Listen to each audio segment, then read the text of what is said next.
On episode 358 of Nintendo Switchcraft, we've got a contest winner.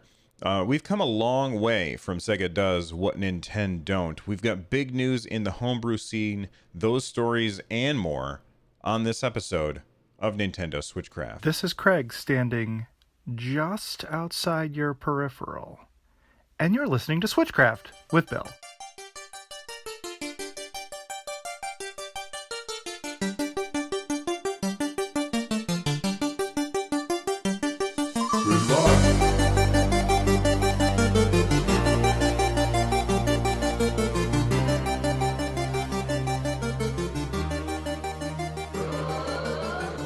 Switchcraft is brought to you live 4 times a week on Tuesdays, Thursdays, Fridays, and Saturday. Tune in live over at twitch.tv/runjumpstomp. This episode of Switchcraft is made possible by Bustler. Get Switchcraft and my other content ad-free for as little as $1 over at patreon.com/runjumpstomp.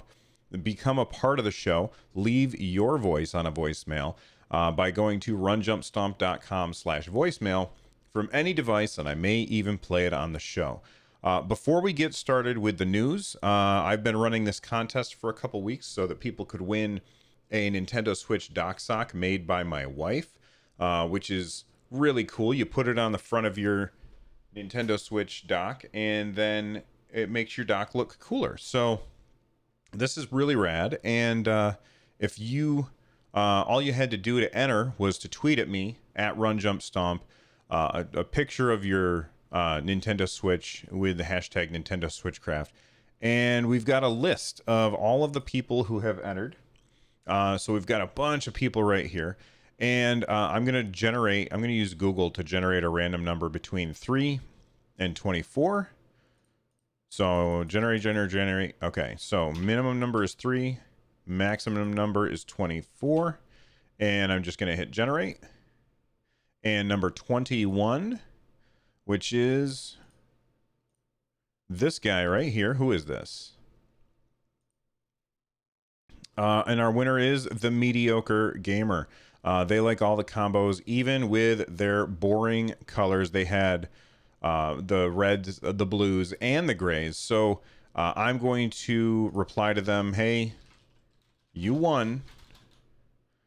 Let me know your shipping details, and don't worry if you didn't win, guys, because there's right now we're gonna have a sale. We're doing a sale right now on Nintendo Switch, or I'm sorry, on my wife's Etsy shop. So if you didn't win, right now the whole shop, and I didn't clear this with her, so she might be mad at me, but I figured, hey, what the hell, the whole shop is 10% off right now.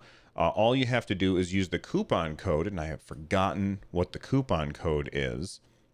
The coupon code is June 19. So there's a couple ways you can get there. Either just go to my runjumpstomp.com, and in the show notes for this episode, which is 358, you can find a link, or you can just go to, I'm going to click because I don't want to screw this up, etsy.com/shop/runjumpstomp. Use that coupon code June 19, because it's June 2019, and you get 10% off at her Etsy shop and she makes stuff other than just dock socks. She also makes I don't have it right here. I'd have to get up and go find it, but she also makes like zippered pouches and stuff like that. But thank you to everybody who entered. You guys are awesome, and let's get to the news. Atari introduces the Woman of the Year, Ms. Pac-Man. Okay, and I closed my show notes because sometimes Bill is an idiot. I'm not sure if you guys are aware, but every once in a while that happens. Okay, here we go. So I want to talk about Nintendo. There's this tweet that I saw this morning. It says it's from @censored_gaming, and they found a clip out of the recent shareholders meeting. And they were asked about content regulation. So here's the quote. It says, about content regulation, on other platforms there are cases of restrictions applied independently of CERO and other third-party organizations. What does Nintendo do? Nintendo as do third parties and their software, applies for an objective rating from third party organizations prior to release. If platform holding companies choose arbitrarily, the diverse and fairness in game software would be significantly inhibited. We provide parental controls so that can be used to apply limits. What does this mean? Well, basically what they're saying is, or what Mr. Furukawa is saying, is that they think that using the ESRB and the PEGI system, and I guess the CERO, which might be like the system in Japan or something, using those systems is probably better because it allows the developer to make the game that they want to make,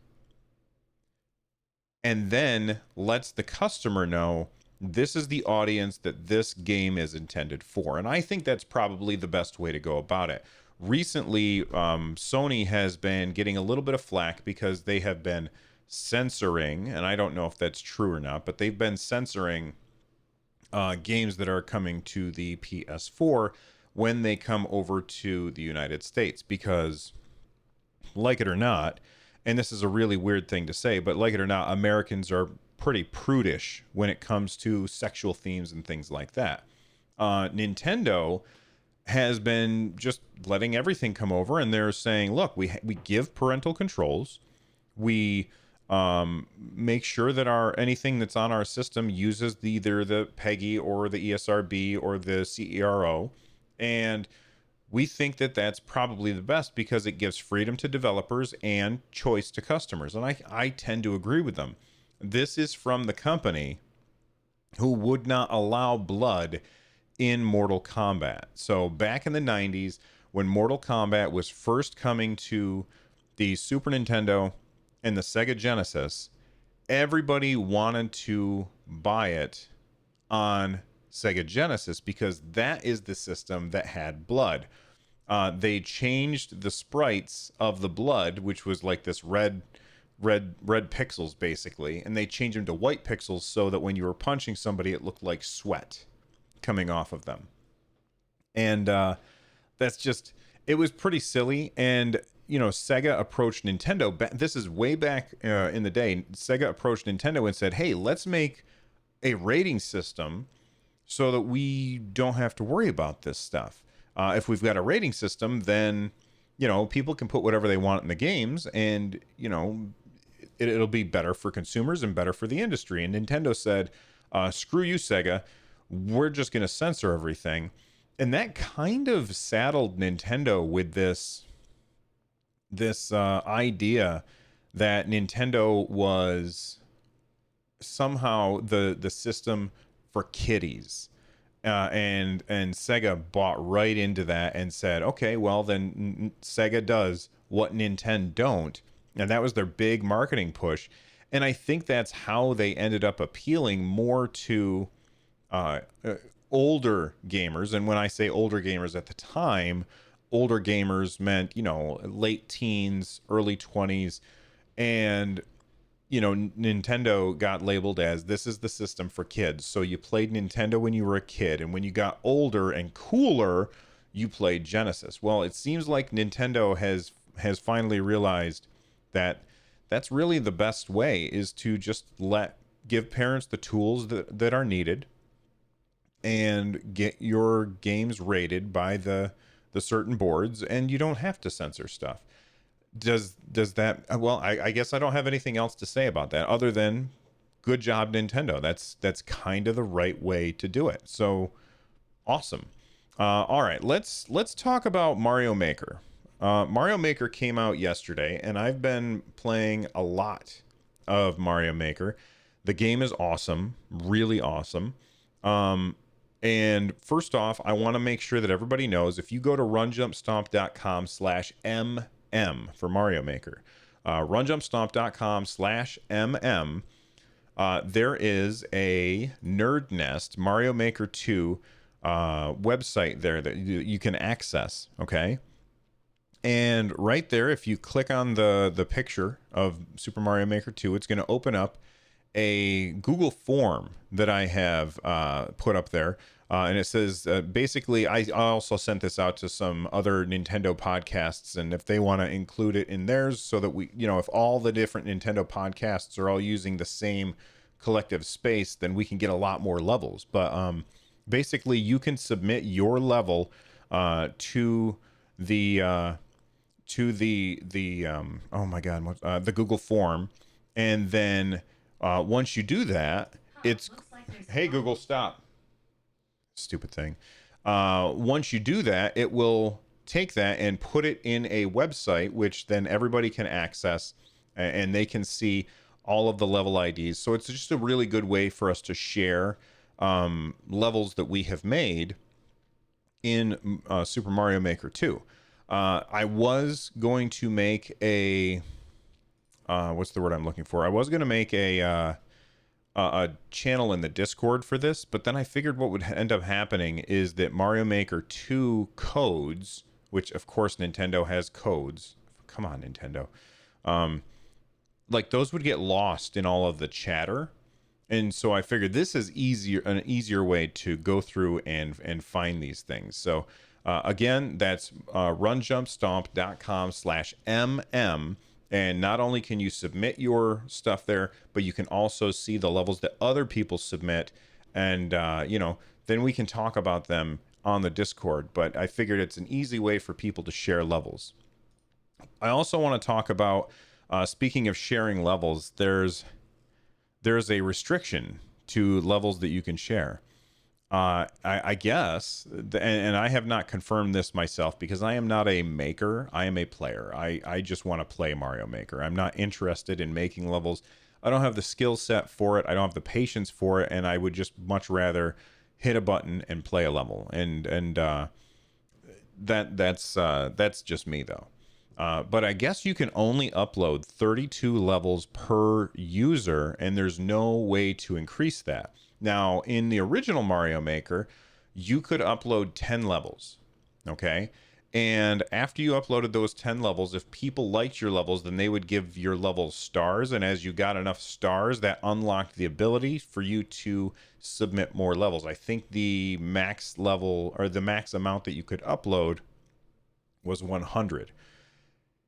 And I think that was a pretty good system, but I don't understand. I mean, okay, why did they do that weird system? Well, they did it to make sure that there wasn't a bunch of trash levels. Like yesterday, I was playing Mario Maker, and there were definitely some levels that should not have been uploaded. Like, there was one where I just ran up a slope, ran down a slope, and then there was the flag right there at the end. It was a waste of time, and I didn't like it. There was no challenge to it. There wasn't anything really interesting happening in it. It was just kind of lame. And even the person who uploaded it kind of knew that it was bad because they were like, just testing slopes. I'm like, okay, test slopes all you want. Don't upload it, okay? Nintendo did that star system so that the people who uploaded the best levels, who got the most stars, had the ability to upload more levels. But what I think would be a better system is just give us the ability to rate a level like we have, show me the average rating, and let people upload as many levels as they want.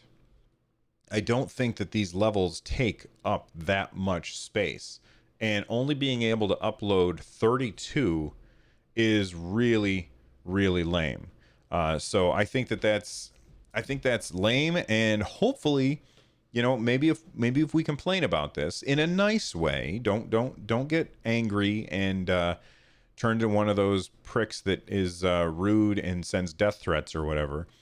But if we calmly and courteously request, hey, you know how you are going to let us play with our friends? We think that's awesome. Thank you for listening to us. By the way, there's something else that we want to say.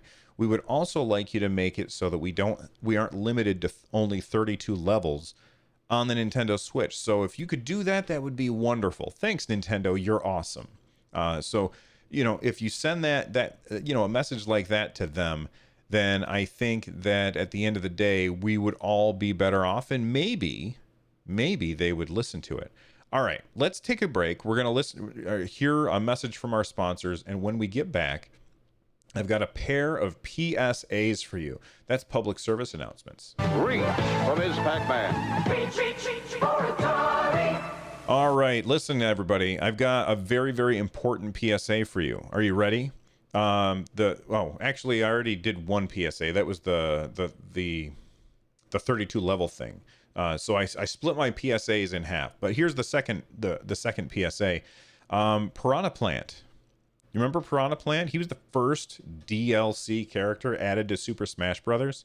If you have a code for Piranha Plant, that expires in about 1 day. So you've only got about a day left before you redeem that code. Now, I can't imagine that there's anybody out there who has not already redeemed it if they have it.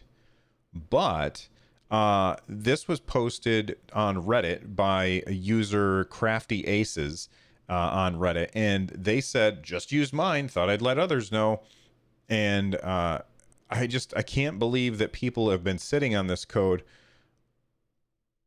and just not using it. Like, that's weird to me. So user Crafty_Aces on Reddit, they're looking out for you, and they want to make sure that you get that Piranha Plant, because that expires. Now, it bothers me quite a bit that Nintendo would build in an expiration date for the code for Piranha Plant. What's the need for that? It's not like they need those codes so that they could make more Piranha Plant codes. You know what I mean? I don't understand why they would have it expired, and if you understand a good reason for why it would expire, please let me know. But anyway, I wanted to make sure that everybody knew about that. So again, if you have not already claimed Piranha Plant, go do it right now. And if you are not sure, like if you're not sure if you have a code for Piranha Plant, you can go into your email and do a search in your email, and I'll bet you it'll come up. That's how I ended up checking mine. Okay. Let's talk about Pokemon a little bit. We've got a message from the Pokemon Company, and it's kind of it is in response to the backlash that they are getting about having the national dex. And I know that there's a lot of people out there who think, every time that the Pokemon Company tweets, I'm going to reply to them with angry rants about the national dex. That's not going to change anything. You can ask nicely, and maybe it'll change, but I doubt it. Here's the message from the Pokemon Company. This is on their official website. It says, "Thank you to all of our fans for caring so deeply about Pokemon. Recently, I shared news that some Pokemon cannot be transferred to Pokemon Sword and Pokemon Shield. I've read all your comments and appreciate your love and passion for Pokemon. Just like all of you, we're passionate about Pokemon, and each and every one of them is important to us. After so many years of developing the Pokemon video games, this was a very difficult decision for me. I'd like to make one thing clear. Even if a specific Pokemon is not available in Sword and Shield, that does not mean that it won't appear in future games. The world of Pokemon continues to evolve. The Galar region offers new Pokemon to encounter, trainers to battle, and adventures to embark on. We are pouring our hearts into these games, and we hope you will look forward to joining us on this journey." And that was yesterday, and that was Mr. Masuda. So, look, I think it's pretty clear and safe to say that there's no way in hell they're going to give us the national dex in Sword and Shield. But, this is, I kind of anticipated a response like this, that the Pokemon that are going to be in Sword and Shield, we're going to have different Pokemon in the next game, whatever the next game is that probably will come out next November, or November of 2020. Like that Pokemon game is going to have some of the Pokemon that we're missing this time around.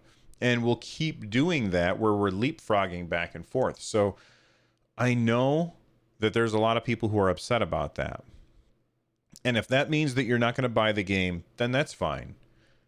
Just let's make sure that we're civil and nice, and don't send death threats to Mr. Masuda.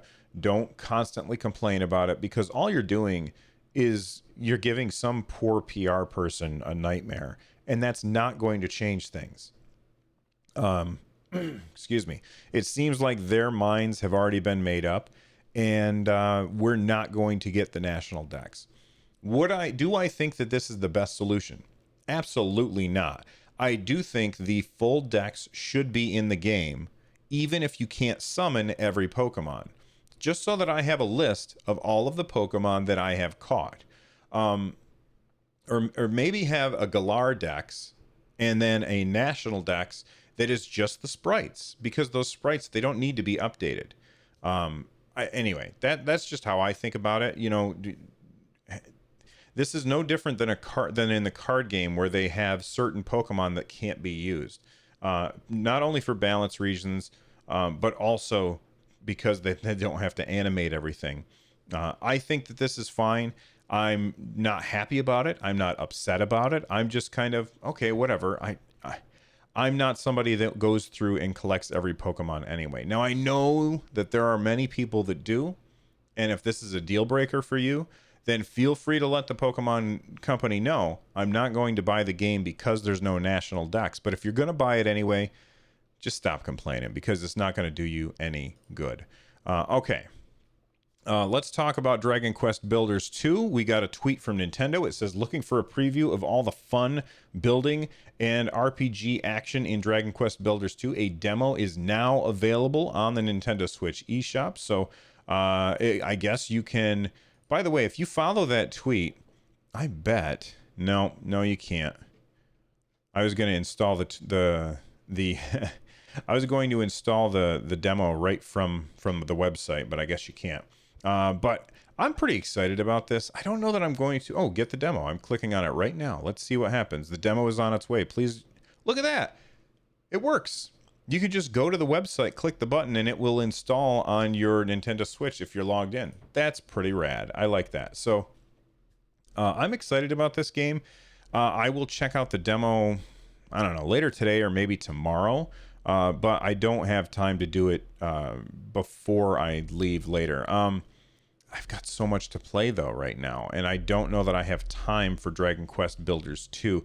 I didn't really play the first one. My son is going to be very excited about this. Fisto in chat is saying, will it transfer your progress? What do you mean, will it transfer your progress? I'm not sure. Oh, the demo. Will it transfer your progress? That's a good question. Did the demo in the first one transfer your progress? I'm not sure. If you're somebody who already knows that you're going to be playing this game, it doesn't really make sense to try the demo unless it transfers your progress. And if you're somebody who is on the fence, then definitely check out the demo so you can find out more about the game and if it's something that you are interested in. Speaking of things that I am not interested in, I want to talk a little bit about some homebrew stuff. Previously, there's been a lot of people trying to hack the Nintendo Switch so that they can do homebrew stuff, also so that they could cheat. That's not what this is about. This is about installing Linux on your Nintendo Switch, Android on your Nintendo Switch. I said that wrong. This is like, it's turning the Switch into an actual Android tablet, kind of like your phone and stuff like that, which is cool, except that the Switch doesn't have a camera. It doesn't have GPS. It doesn't have a microphone. So there's a lot of things that it just won't do. But XDA developers ended up getting Android running on the Nintendo Switch. And I guess you can just get an SD card and copy it to the SD card and plug it into the Switch. And now you've got your hands on a little Android tablet. You can watch Netflix. You can play games like emulation and stuff like that. Like here's a picture of Link to the Past running on the Nintendo Switch. It's cool, but I don't know that I really care. And I don't know that I would risk putting this on my Nintendo Switch and having Nintendo detect it and turn it off. Now, when the person sent this to me, they were like, hey, there's no way for them to detect it because it's not installing on your Switch's hard drive. It's installing it on this SD card. Well, okay, but when you plug it in and turn it on, like how does like I feel like there's a chance that Nintendo could still detect it because the storage that's on your Nintendo Switch is still there. And my guess is in order to get it to boot from the SD card, you have to do something. And Nintendo could detect that and then brick your Switch so that it will no longer be able to connect to the internet. Or I'm sorry, to their servers. And if you have an extra Switch laying around that you want to do this with, then that's fine. But don't do this with your main Switch because Nintendo will shut this down if they can detect it. And there might be somebody out there that are like, well, it's my system. I should be able to modify it if I want. Sure, you can. I have no problem with you modifying your system as long as you no longer can connect to the Nintendo network, because Nintendo has a hard enough time keeping the lights on when it comes to online stuff. They have a tendency to get things wrong in that department, and I don't want other people screwing up my experience because they decided that they wanted to do homebrew stuff. So by all means, if you want to try this, but I fully expect that your Switch will get detected and will get bricked by Nintendo. So I would take this with a grain of salt and be very, very careful. And honestly, is it important enough that you could like to do this? Is it so important that you're able to do this so that you can watch Netflix on your Switch and maybe play a couple of emulated games on your Switch that you would risk that? I mean, just go out and like, how much is a Google Pixel 3a? I want to see how much a Google Pixel 3a is. I guess I got to go to store.google.com. Let's find out how much one of those is, because the Switch is $300, all right? And if I want to get a Pixel 3a, that is $400. So for an extra $100, you could have a device that is lighter, thinner, also a phone. Like, I don't understand why anybody would do this to your Switch, because you could just buy a phone that's only $100 more and does so much more, and has a camera, and has a microphone, and has GPS, so you can play Pokemon Go on it. Like, all of these things are big improvements over what you can do with the Switch. Do I think people should stop modding Switches? I don't really care. Just keep them off my Nintendo network, because I don't want that stuff to get wrecked. All right.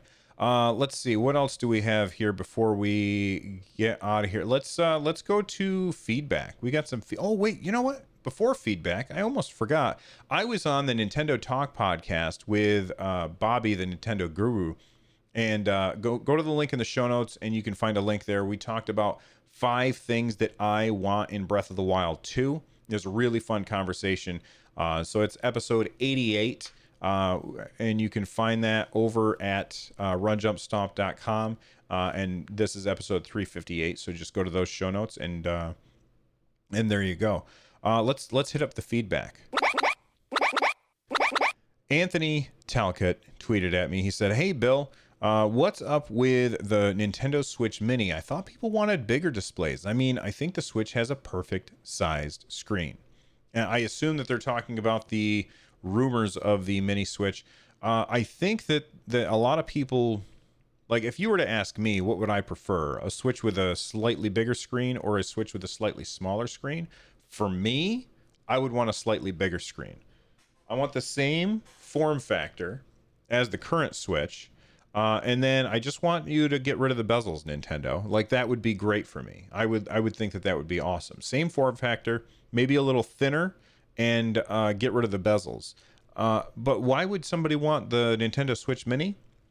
Well, because the reason that Nintendo Switch Mini makes a lot of sense is you have the Joy-Cons attached, so now that they can't come off, and it basically turns it into a big GBA, like a handheld only option, and probably cheaper take some of the parts out that are more expensive. A smaller screen, it costs less to produce.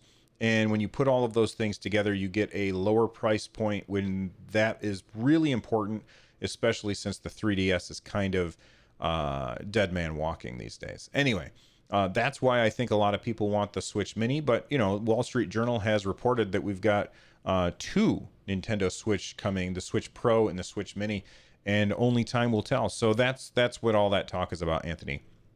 Thanks for tweeting at me. Become part of the community over at runjumpstomp.com/discord. You can also watch the show live at twitch.tv/runjumpstomp. Get a hold of me at runjumpstomp on Twitter and use the hashtag Nintendo Switchcraft. If you are looking for ways to support the show, stop by runjumpstomp.com/thank-you for more content like this. runjumpstomp.com/shows. The music that you're hearing right now is Corneria Star Fox remixed by Noteblock. It's awesome. You're awesome for listening. I'll see you guys next time. Bye-bye.